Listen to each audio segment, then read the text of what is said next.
बैठा रहा। मैंने कहा मैं आज हिलूंगा नहीं, मैं देखूंगा है क्या। बोला मैं बैठा रहा तकरीबन 1.25 घंटे तक मैं बाहर बैठा रहा, मुझे ठंड भी लग रही थी। अरे बोला वही मैंने देखा, एक बंदा फिर दोबारा बाहर से निकलता है और हाथ में उसके शॉपर है और वो जा रहा है। क्या लगा, अब वो जब जा रहा था तो उसकी नजर मुझ पर पड़ी। मुझे ये कंफर्म हो गया कि वो मुझे ही देख रहा है, क्योंकि और तो कोई है नहीं और मैं इतनी देर रात को उधर खड़ा होके एक एक्टिविटी को मैं मॉनिटर कर रहा हूँ। इधर उधर इग्नोर किया, देखते ही देखते वो बंदा मेरी आंखों से ओझल हो गया। मुझे समझ में नहीं आया कि वो बंदा गया किस तरह। बोला पूरे 5 मिनट के बाद या 6 मिनट के बाद मेरे अपार्टमेंट की बेल बजती है।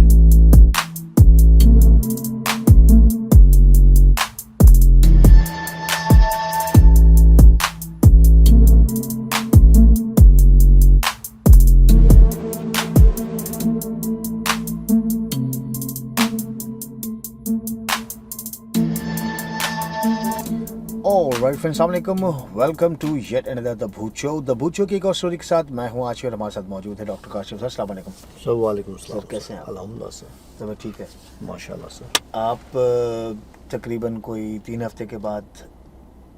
नहीं 3 हफ्ते से ज़्यादा हो गया। हाँ ना सर। हाँ, देखो कुछ तुम मसरूफ़ थे, कुछ मैं मसरूफ़ था, फिर मैं बाहर चला गया, फिर वापस आया, फिर अलग अलग मसरूफियात हो जाता है, कभी कभी चलता है। तो मतलब आज कोई दुबई की स्टोरी है सर? नहीं दुबई की नहीं है। यहीं पे किसी ने मेरे साथ स्टोरी शेयर की थी तो वो है। दुबई की स्टोरी क्या शेयर करूंगा यार, दुबई पूरी एक स्टोरी है। सर स्टोरी पे चलता है।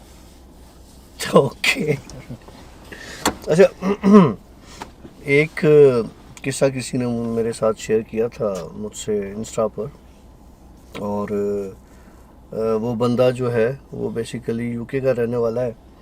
तो उसने एक छोटी सी स्टोरी मेरे साथ शेयर की थी कि यार काशी भाई, मैं एक अपार्टमेंट में रहता था। वो तुम तो रहकर आए हो तो वहाँ पे तुमने देखा होगा किस तरह के अपार्टमेंट्स हैं। तो एक अपार्टमेंट में रहता था और हमारे पास एक लाइन में अपार्टमेंट थे और रोड के दूसरे साइड पे मेंशंस हुआ करती थी। तो यूँ समझ लो कि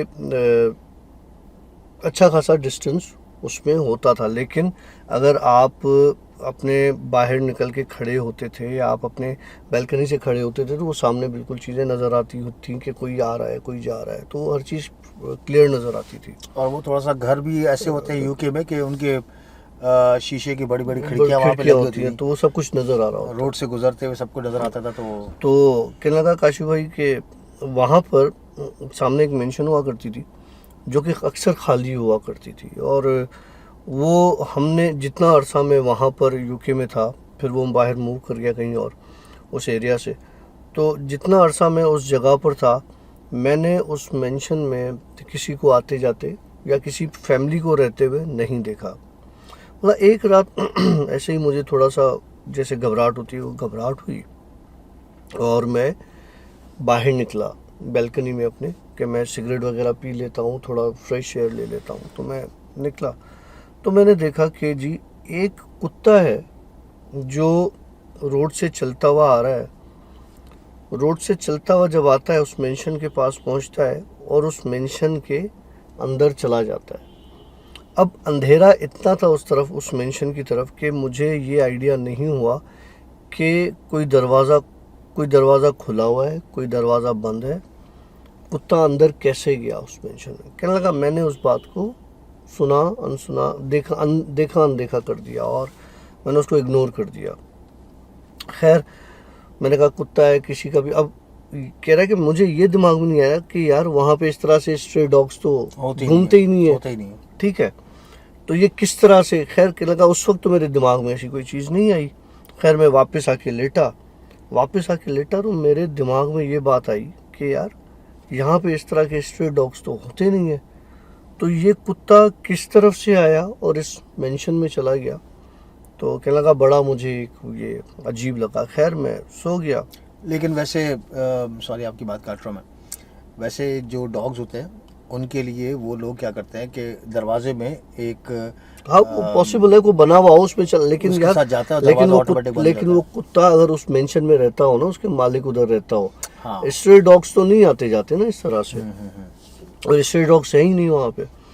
तो कहने लगा कि मैं जनाब वहाँ पे लेटा बेड पे तो मेरे दिमाग में ये सारी बातें चलने लगी कि लगा पता नहीं मुझे क्या हुआ। मैंने दोबारा उठा और मैं जाके बैल्कनी में खड़ा हो गया। बोला मुझे तकरीबन 10 मिनट से 12 मिनट हुए होंगे, मैंने देखा कि मेंशन से एक बंदा निकल रहा है, ठीक है, और उसके हाथ में कोई शॉपर है। अब मेंशन में उस घर में मैंने कभी भी किसी को आते जाते हुए नहीं देखा था, तो अब वो बंदा कहाँ से आया, कैसे आया। खैर मैंने कहा यार हो सकता है कोई रहने वाला हो या इनका ही घर हो, इसलिए कोई आता जाता नहीं है, कहीं बाहर रहते होंगे।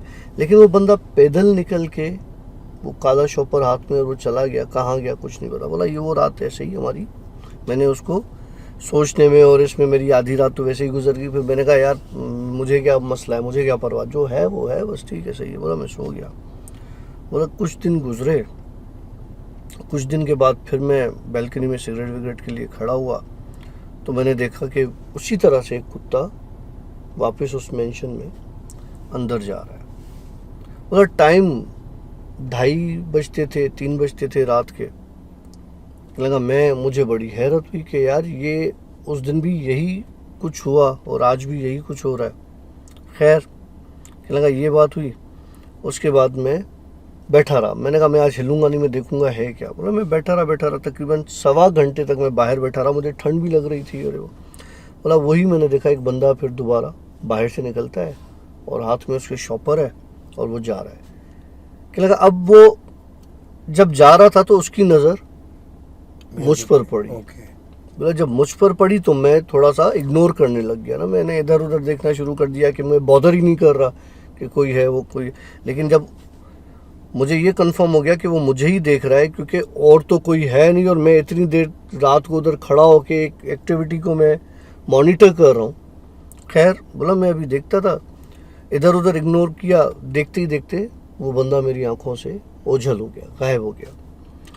मुझे समझ में नहीं आया कि वो बंदा गया किस तरफ। एक होता है ना कि बंदा जो है चलता हुआ हमें नज़र आएगा और जाते जाते हमारी आंखों से ओझल हो गया। वो बंदा मैंने इग्नोर करने के चक्करों में इधर उधर देखा और पीछे बंदा वो गायब हो गया। बोला पूरे 5 मिनट के बाद या 6 मिनट के बाद मेरे अपार्टमेंट की बेल बजती है। बोला अब बेल मेरे वहमो गुमान में भी नहीं कि ये बेल किसने बजाई है। हो सकता है किसी सामने वाले ने बजाई हो, नीचे वाले ने बजाई हो, कोई इमरजेंसी हुई हो, कोई बात हुई हो। तो हम एक दूसरे की हेल्प हो कहते कोई होती थी तो हम करते, वो वैसे करते रहते हैं, वहाँ पे लोगों का इस तरह से लगा रहता है। तो उसने क्या किया कि कहने लगा कि बेल बजी। मैं गया, मुझे आइडिया नहीं था कि कौन है, मैंने डायरेक्ट दरवाज़ा खोल दिया। मैंने दरवाज़ा खोला तो जाहिर सी बात है वो जो बाहर जो मैं आदमी देख रहा था उसका चेहरा तो मुझे इतना क्लियर नज़र नहीं आ रहा था, लेकिन उसका कदो खाल, उसकी बॉडी और वो तो मुझे नज़र आ रही थी। तो जब मैंने दरवाज़ा खोला तो मैं बिल्कुल सुन रह गया कि ये बंदा यहाँ कैसे आ गया। था गोरा बंदा, उसके हाथ में वही ब्लैक शॉपर। तो मुझे कहने लगा कि तुम मुझे क्यों मॉनिटर कर रहे हो, मतलब मुझ पर नज़र क्यों रख रहे हो। तो इसने कहा कि मैंने उससे कहा मैं आप पे कोई नज़र नहीं रख रहा, मैं रात को सिगरेट पीने के लिए निकलता हूँ, मैं अपनी बैल्कनी में बैठा था, आप पर नज़र पड़ गई। कहने लगा नहीं, तुमने 2-3 दिन पहले भी यही हरकत की है, तुमने आज भी यही हरकत की है, तो आज मैं तुम्हें वार्न करने आया हूँ, आइंदा इस तरह से नहीं करना। कहता है मैं थोड़ा सा उससे तल्ख हो गया ना कि एक तो तू मेरे घर पर आया है और तू मुझे धमकी दे रहा है, थ्रेट कर रहा है कि गलत होगा, ये होगा, वो होगा। मैं अपने घर में बैठ के कुछ भी करूं, मैं बाहर देख रहा हूं ना, अब तुम मेरे सामने से गुजरे, मैं अपनी आंखें तो नहीं। बोला मैं उससे थोड़ा सा रूड हो गया। तो उसने क्या किया, उसने शॉपर खोल के दिखाई मुझे, ज़्यादा मुझसे बात नहीं की, उसने शॉपर खोल के दिखाई तो उसमें चबाई हुई हड्डियाँ थी और कुछ खून के निशान थे और गोश्त था। बोला मैं वो देख के चकरा गया कि किसकी है, क्या है ये। बोला मैं फ़ौरन पीछे हुआ, मैंने दरवाज़ा बंद कर दिया और मैं वो जो होता है आई ग्लास होता है उससे देखने लगा कि बाहर खड़ा हुआ या नहीं है।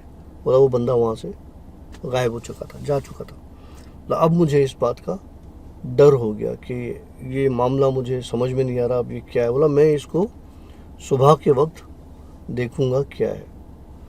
तो कहता है काशू भाई फिर मैंने क्या किया कि थोड़ी हिम्मत की, मैंने अपने एक दोस्त को किस्सा बताया, उसके साथ हमने डिसाइड किया कि हम इस मेंशन में जाएंगे और देखेंगे कि क्या मामला है। बोला हम दोनों सुबह के वक्त जो है वो उस मेंशन में चले गए। मेंशन लॉक थी, एक तरफ से कूदे और वो इस तरह से हम निकल गए।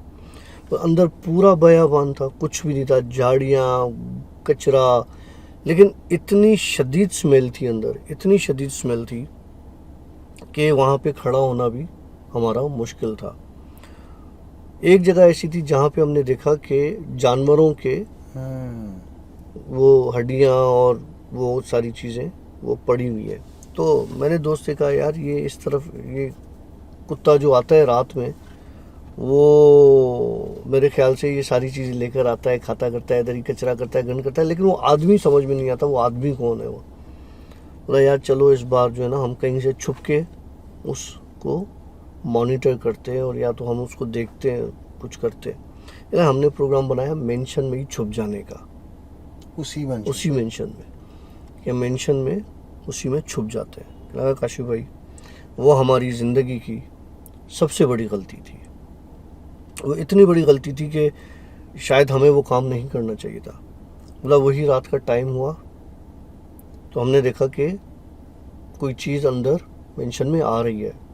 ऊपर एक छुप के वो जिस तरह से लकड़ी के फ्रेम बने हुए होते हैं ना, उनकी आड़ में हम देख रहे थे। बोला कुत्ता एंटर आते ही एक इंसान बन गया, इंसान बन गया और उसके पास वहाँ पे बिल्लियाँ और वो इस तरह की चीज़ें, एक चीज़ उसमें वो जगह पर थी, वो उसको कच्चा खाने लग गया।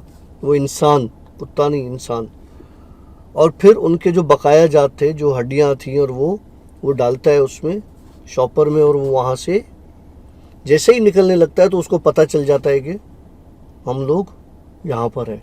और वो शॉपर छोड़ के वो सीधा सीढ़ियाँ चढ़ के हमारी तरफ आता है। उसे पता चल जाता, बोला हम पर सख्तात आ रही है, हम हिल ही नहीं सकते। मुझे आके वो कहता है कि तुमने ज़िंदगी की सबसे बड़ी गलती की है, इसका तुम्हें जो अब भुगतना पड़ेगा वो तुम्हारी सोच है। तो कह रहे वो मुझसे बात करे, जो मेरा दोस्त था वो बेहोश होकर वहीं पे गिर पड़ा। अब मैं उसको छोड़ के भाग भी ना सकूं क्योंकि मेरे खुद के पाँव वहाँ पे जम गए। वो बंदा आगे जाके, मेरे थोड़ा सा आगे जाके फिर कुत्ता बना और वहाँ से भाग के निकल गया। बोला मैंने अपने दोस्त को जैसे तैसे करके होश में लाया, उसको उठा के मैं वापस अपने अपार्टमेंट में लाया। अब हम इस सकते में कि यार अब हमारे साथ पता नहीं क्या होगा क्या होगा क्या होगा। खैर 1-2 घंटे गुजर गए, उसके बाद दोबारा बेल बजती है। मैं दरवाज़ा खोल के देखता हूँ तो वही बंदा सामने मुझे कहता है कि तुम लोगों को माफ़ इसलिए कर दिया कि मेरा पेट भरा हुआ था, जितना जल्दी हो सके ये जगह छोड़ के चले जाओ, तो जब मुझे अब अगर भूख लगी तो मेरा अगला निशाना तुम लोग होगे। बोला उसके बाद काशी भाई हमने हफ्ते के अंदर वो वहाँ से, उस जगह से मूव कर लिया।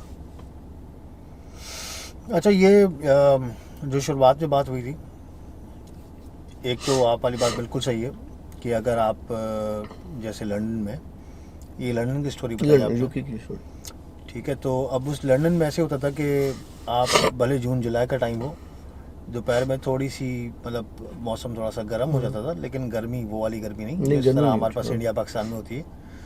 रात को मौसम ठंडा हो जाता, रात को जो है ना आप बगैर जैकेट के बाहर निकल सकते ना, अपर पहन के आपको निकलना पड़ता था। तो बिल्कुल वो बात उसमें सदाकत है। दूसरा वो था कि कुत्ते का घर के अंदर जाना, तो वो इस तरीके से घर बना देते थे, दरवाज़ों के अंदर सेटिंग ऐसी करते थे कि कुत्ता या बिल्ली या जो भी है वो उसके अंदर, लेकिन वो वहाँ रहने वाले कुत्ते, रहने वाले। हाँ। लेकिन फिर अगेन एक और बात भी दिमाग में आती है कि ये लोग अपने जो भी इनके पेट्स होते हैं उनके लिए खाली वो ऐसे घरों में करते हैं ये चीज़ जहाँ पर उनके लिए फिर जैसे बैकयार्ड का पोर्शन होता है, हाँ। तो वो बैकयार्ड से वो बाहर ना जा सके। ठीक है, अब ये तो फ्रंट से अगर आप कह रहे हो तो वाकई ये थोड़ी सी कंफ्यूजिंग है बात। और इस तरीके से वो गेट भी बंद होता था, लोहे का गेट था, वो गेट बंद होता था। उसके बाद तो आगे लकड़ी का दरवाज़ा है, तो वो कैसे अंदर जाएगा। खैर ये लंदन में बहुत सारे ऐसे वाक़यात हमने खुद ने सुने भी, और एक तो किस्सा मैंने बताया भी था आप लोगों के साथ, एक शेयर भी किया था। और जो दाढ़ी वाला किस्सा था नहीं, तुम्हारे साथ जो हुआ था एक वो किस्सा था, दाढ़ी वाला नहीं, एक वो किस्सा था जिसमें मेरी बेटी शिजा ने जो है वहाँ पर, हम लोग ऊपर रूम में बैठे थे, मैं जॉब करके आया था अभी, हाँ। तो मेरी बेटी जो है ना वो नीचे हॉल में जो है लाउंज में वो टीवी देख रही थी, देखते देखते ऊपर आई और कहने लगी कि आके बैठ गई ना, थोड़ा सा कंफ्यूज लग रही थी। हमने पूछा क्या हुआ अभी शिजा, तो उसने बताया कि बाबा नीचे किचन में कोई है ना, एक आंटी है वो खाना पका रही है। कौन किचन में, कौन कहाँ से कैसे आ सकता है भाई। तो हम नीचे एकदम से गए, देखा तो किचन में कोई भी नहीं था। खैर हमने कहा यहाँ पे तो कोई नहीं। कहने नहीं बाबा मैंने खुद देखा, यहाँ पे एक आंटी खड़ी हुई थी और उनको स्कर्ट पहना हुआ था और वो खाना बना रही थी। तो ऐसे मामला क्या है कि वहाँ पर लंदन में एक तो आप पूरा, अगर आप लंदन को, मैं लंदन के हिसाब से बात कर रहा हूँ अभी ना, यूके बहुत सिविलाइज्ड कंट्री है, ठीक है, और वो बहुत अपनी पुरानी चीज़ों को संभाल के रखते हैं। और जैसे अगर खुदा ना खास्ता अगर कहीं से भी लेट सपोज अगर जैसे ये लगा हुआ है गाड़ी में एक, तो अगर ये कहीं से ख़राब भी हो गया ना तो उसको वापस इसके लिए स्पेशल लोग मंगवाते हैं और उसको वैसा ही बिल्कुल रिपेयर करके सही करके बिल्कुल वैसे छोड़ देते हैं। तो इस तरीके से वहाँ पे बहुत बहुत बहुत एंटीक जगहें हैं, बहुत पुरानी पुरानी जगहें हैं। जिन लोगों ने नहीं देखा मैं उनको क्लियर कर रहा हूँ ये चीज़। तो ऑफ कोर्स वहाँ पर जो मैं मैनचेस्टर में भी जिस जगह में शिफ्ट हुआ था, तो वो विक्टोरियन स्टाइल के सारे यूं घर बने होते थे और वो सब एक जैसे घर हुआ करते थे और लगता था कि भाई ये घर कोई सदियों पुराने घर है ना, बहुत पुराने होते हैं। हाँ, और काफ़ी घर ऐसे बंद भी पड़े होते हैं, साला साल घर बंद पड़े होते हैं, फिर वो बिल्कुल कबाड़ हो जाते हैं और फिर उनके ऑक्शंस लगते हैं। आजकल एक बड़ी वीडियो भी एक वायरल चल रही है ना, वो कि एक जानवर है, कुत्ता तो नहीं है खैर, एक जानवर है, वो चलता हुआ आ रहा है और उस बिल्डिंग के दरवाजे पे आके वो खड़ा होके इंसान हो जाता है और फिर वो उस बिल्डिंग मैंने नहीं में देखा अंदर जा रहा है। तो एक बड़ा आजकल ये एक ये वीडियो चल रही है, एक सीसीटीवी कैमरा की वो फुटेज है जो चल रही है। एक हमने मेरी सीसीटीवी कैमरा ने जो है वो कैप्चर किए थे एक जिन और एक उसका बच्चा जो खेल रहे थे, जो हमारी स्टोरी जो है वो उसके बाद नहीं मिली कैमरा में। याद है हमारी जो हमने लास्ट स्टोरी की थी, और वो मेरे हैदराबाद के घर का मामला था, एक किस्सा था, और उसमें जो हमारा लॉन है बाहर पार्क है, तो उसमें जो है वो एक बंदा है और वो बैठा हुआ है और एक बच्चा है जो तकरीबन 4 बजे की वीडियो है, वो पाँव हिला रहा है ऐसे जैसे पानी में होता है और वो खेल रहा है। तो ये स्टोरी तकरीबन 4 हफ्ते पहले की, एक सवा महीने पहले मैंने और आशी ने रिकॉर्ड की थी, और उसके बाद वो कैमरा से कहीं गायब हो गई। जो तुमने कहा था कि यार मुझे वो स्टोरी मिल नहीं रही, तो वो फिर दोबारा आपसे शेयर करेंगे। आज एक छोटा सा किस्सा हमने आपके साथ शेयर किया। मैं दुबई में एक होटल में रहा हुआ था और मुझे उस होटल के जो है वो जो कॉरिडोर है उसमें जो है नज़र आई थी चीज़ें, मेरे साथ इंटरेक्शन में नहीं आई, मैंने बहुत इग्नोर किया। और एक सिटिंग एरिया था उनका, वो सिटिंग एरिया ऐसा था आशी सेकंड फ्लोर पे कि उससे सामने एयरपोर्ट नज़र आता था। तो मैं वहाँ बैठा हुआ था, तो रात को मैंने वहाँ पर वो चीज़ें वो वहाँ देखी। और एक मेरे रूम से खिड़की थी, उसके बाहर एक वहाँ की बहुत बड़ी मशहूर बिल्डिंग है, तो उसका एक अहाता है वो खाली पड़ा हुआ था, तो वहाँ मैंने वहाँ पे कोई चीज़ें देखी थी। लेकिन अल्हम्दुलिल्लाह मेरे साथ कोई इंटरेक्शन में वहाँ पे नहीं आया। मेरी ज़बान नहीं समझते होंगे ना, और मैं अरबी नहीं समझता है, तो वो शायद इंटरेक्शन में नहीं है। खैर मजाक कर रहा हूँ, लेकिन ये है कि अल्हम्दुलिल्लाह आशी मेरे साथ मालिक एहसान है, इंसिडेंट कम हो गए होना, और जो है वो किस्से लोगों के आएंगे और जो भी चीज़ें होंगी, हमारे पास किस्से भरे हुए हैं इस वक्त, ईमेल्स बहुत हैं और मैसेजेस बहुत हैं, तो इंशाल्लाह आपको अब कोई गैप नहीं मिलेगा। हमको कोशिश हमारी यही होती है कि कोई स्टोरी में गैप ना आए, लेकिन अब कुछ हालात ऐसे हो जाते हैं। देखिए मैं इसका जवाब ये दूंगा कि मेरे लिए तो है ये कि फैमिली कम्स फर्स्ट। तो मेरे वालिद साहब की तबीयत बहुत ख़राब है, कंटिन्यूस कोई रमज़ान के महीने से तबीयत ख़राब चल रही है, मतलब मई के मंथ से, और बहुत सीरियस कंडीशंस में, बहुत परेशानी, आज भी बहुत तबीयत ख़राब थी उनकी। आज स्टोरी नहीं करनी थी, लेकिन इत्तेफाक से आज डॉक्टर साहब थोड़ा लेट आ गए और आज अभी हम तकरीबन 2 बजे का टाइम हो रहा, हम स्टोरी रिकॉर्ड कर रहे हैं। 2 से तो टाइम बढ़ गया शायद। दुआ कीजिएगा कि वालिद साहब की, मेरे वालिद साहब की जो है वो तबीयत ठीक हो जाए, आमीन। मामला कुछ बेहतर हो जाए, तो फिर काफ़ी चीज़ें, हमारा प्लान है, बहुत सारी चीज़ें करने का प्लान है, लेकिन सब स्टक है अभी तो सब चीज़ों में फंसे हुए हम लोग। खैर जी, अपना बहुत ज़्यादा ख्याल रखिएगा, और आपके अड़ोस पड़ोस में जो भी चीज़ें हो रही हैं वो ज़रूर महसूस किया करें, और महसूस करने के बाद शेयर भी किया करें। साथ में महसूस करने के साथ उनके साथ उंगली करने की ज़रूरत नहीं है ना। आप खामख़ाई उनको तंग करें और आपके गले में चीज़ आ जाए, और वो खुदा न खास्ता सिर्फ आपको नुकसान नहीं दे सकती, आपकी पूरी फैमिली को नुकसान दे सकती है। खैर जी, अपने लोगों का बहुत ज़्यादा ख्याल रखिएगा। हमारी तरफ से सिया बाय, अल्लाह हाफ़िज़।